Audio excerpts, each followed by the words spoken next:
باقاعدہ جو کتاب ہدیہ مبلغین ہے اس میں کتاب شناخت نماز کے حوالے سے ایک روایت کو نقل کیا گیا. وہ یہ ہے کہ ایک دفعہ ایک شخص پیغمبر اسلام کے پاس آیا. اللہم صلی علی محمد و علی محمد.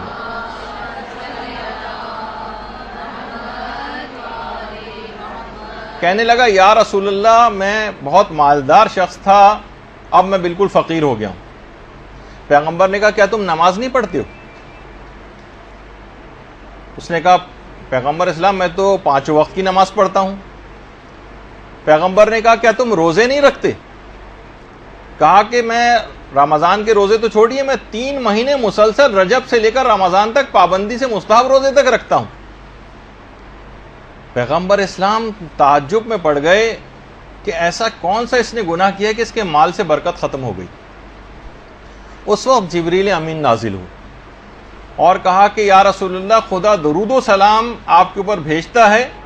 اللہم صلی علی محمد و علی محمد.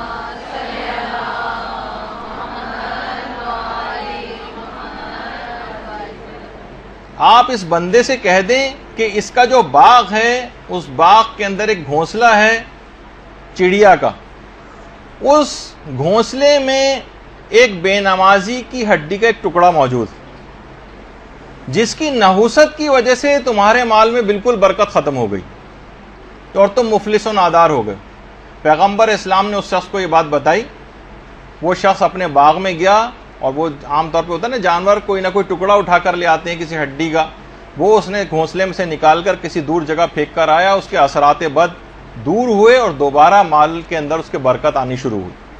تو آپ خود سوچیں کہ بے نمازی کی ہڈی کا ایک چھوٹا سا ٹکڑا وہ اتنا زیادہ نحوست رکھتا ہے، تو ایک مجسم بے نمازی آپ کے اطراف میں موجود ہو، مجسم بے نمازی آپ کے گھروں کے اندر آپ کے ساتھ رہتے ہوں، تو وہ گھر کتنی بلاؤں، تکلیفوں، مشکلات، پریشانیوں اور فقر و فاقے کا شکار ہوگا جو لوگ آج ہر وقت اس کا ذکر کرتے رہتے ہیں. اور بے نمازی سے مراد یہ نہیں کہ جو شروع سے آخر تک ایک نماز بھی نہ پڑھتا ہو. جو گنڈے دار ٹائپ کے نمازی ہوتے ہیں، کبھی پڑھ لی کبھی نہیں پڑھی، کہ فلاں نماز فجر کی روزانہ قضا ہو گئی، ساری نمازوں قضا کر کے کبھی ایک ساتھ پڑھ لیا، ان کے بھی اثرات نحوست اسی انداز کے ہوتے ہیں.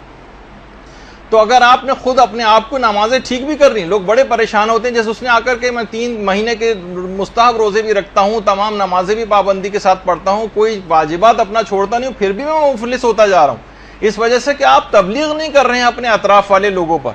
وہ اگر ویسے ہی خراب رہے اور آپ ذاتی طور پر اپنے عمل کو اچھا کرتے چلے گئے تو لا محالہ ان کے اثرات آپ تک پہنچیں گے اور یہی بے برکتی اور نقصان کا سبب آپ بنیں گے. جیسے کوئی بہت بدبودار چیز کمرے، آپ لاکھ خوشبو لگا کے بیٹھے رہیں اور کوئی سڑی ہوئی مچھلی کمرے میں لا کے رکھ دیں تو اس کے اثرات تک پہنچیں گے.